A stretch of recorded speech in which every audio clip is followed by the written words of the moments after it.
Alright, hi again. I decided to take a little break after that one alcohol delivery.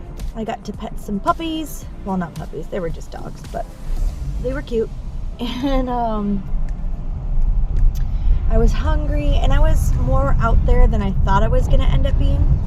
So I ate something and then drove back to the area, and I've just been sitting and reading ever since. So we're going to take another order that's not great, just to kind of keep us going. It's $11 for 11 miles, going to the taco bus. So I'm only a few minutes from that. I'm like 3 miles from it. So the call overall is not terrible if I was already at taco bus. It just so happens that I'm 3 miles away from it. So I guess that's just sugarcoating an order, but it is what it is. I have DoorDash still running. I was able to schedule myself for later today and then for tomorrow and Thursday. So that was nice. I mean, I've always been able to schedule. It's just that it's like, oh, you've abandoned your schedule because I couldn't toggle on, but it is what it is. So I have it on pause while I do this delivery, and it should time out pretty well. So yeah, it's 2 o'clock.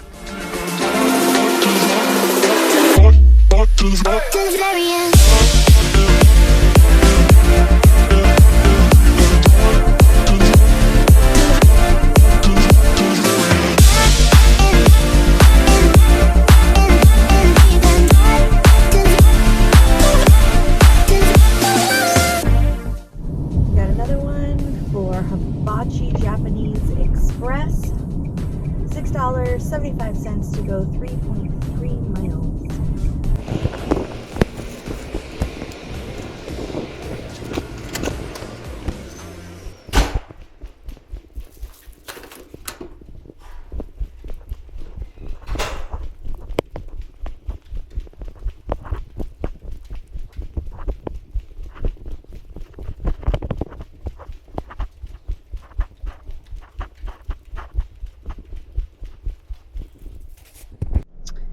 Now we are off to Dunkin'.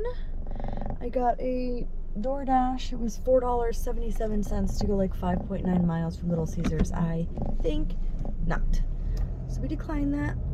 But now we got $6.43 to go 2.5 miles with an order from Dunkin'. So we're gonna do that.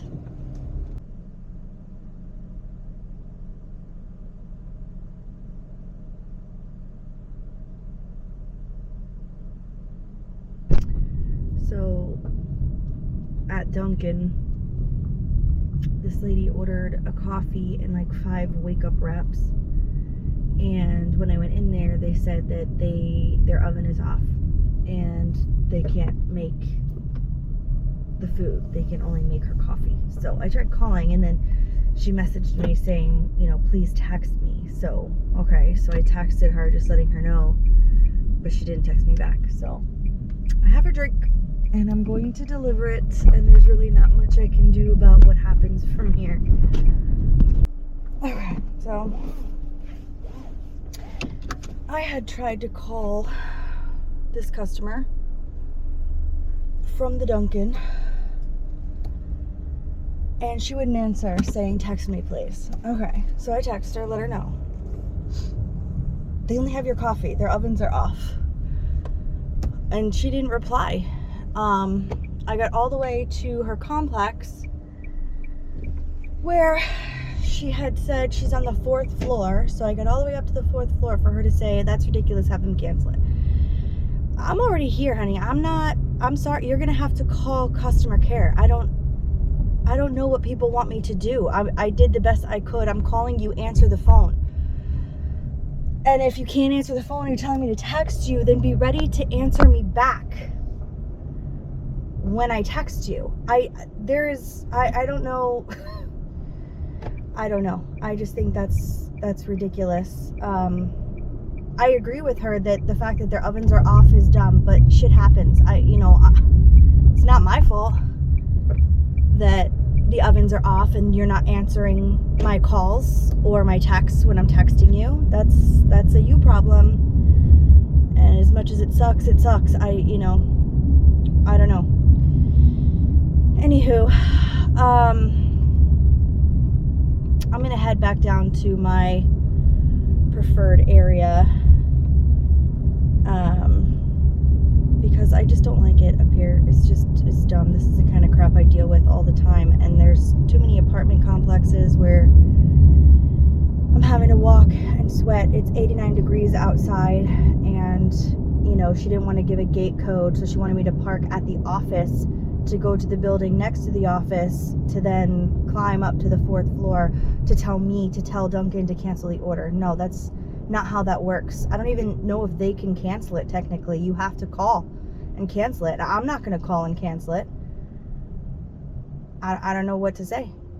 I'm perplexed. I forgot to mention too that the one good thing, well, amongst others, I'm sure, about Uber is that once I complete the order, like, this person can't continue to harass me. Like, I have had situations where I just keep getting text messages on DoorDash from a customer because they're irate about something beyond my control or a mistake that was made, which doesn't happen often. But anyway, and so, you know, I told them, you know, I've already delivered this. You'll have to call Uber support about this. You know, I'm sorry. And then I simply ended it. And normally I would have to take a photo of the drop off, but to be honest, I didn't want to get into a major confrontation with somebody over some snack wraps. So I put the coffee at her door, and then I went to the elevator that I passed, so I didn't have to take the stairs again. And once I was on the elevator, I ended, you know, the delivery, because I don't have the energy to get into a confrontation with someone over some Dunkin'.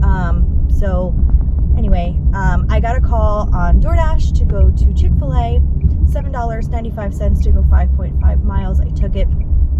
Of course, as of now, the app is kind of glitching for whatever reason, so I took it, and it has this check mark on it, but didn't go to like where the directions start. So I'm trying to like refresh it. What the heck? Okay, well, at least I know where I'm going for now, and I'll figure out the rest in a little bit.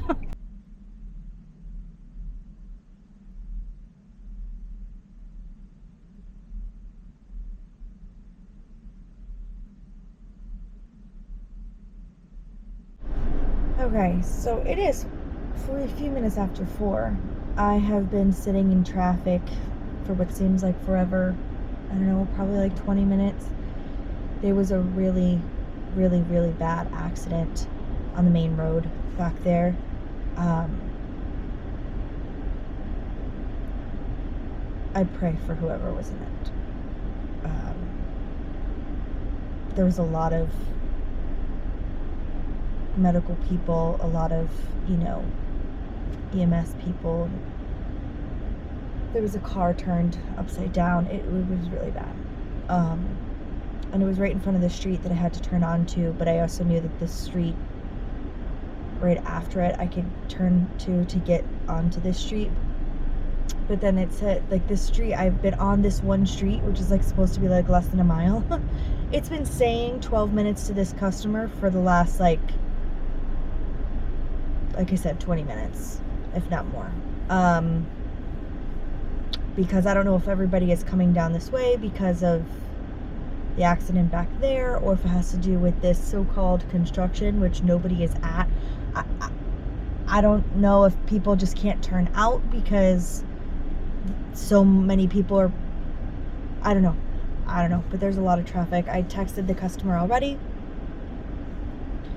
to let them know that there was an accident and that with all the detours there is a lot of traffic, so I'm going to have to avoid this area for the remainder, or at least for the next couple of hours. I hope to God that somehow, with how that looked, that everyone is still alive and are able to get the medical attention that they need. because the way it looked, I'm not sure. And that's pretty devastating. I mean, there's a turn there, obviously, and it's kind of off of a curve of a road that has a 55 mile an hour speed limit. So, yeah. Anyway, doing my best to get through this, to get onto the street where I can go deliver this, and then I know I can take this street the rest of the way down and get back to like an area that I'm used to working in, so I don't have to go back, because there is no going back. Like, this would lead out to that street, or even the street I had to turn on, and you can't get past it. Whoever is stuck there, because the accident is across all 3 lanes. And all of the, you know, medical personnel and fire department, the whole 9 are all there. So there's no getting past that, like I said, for at least a little while until they can clear it.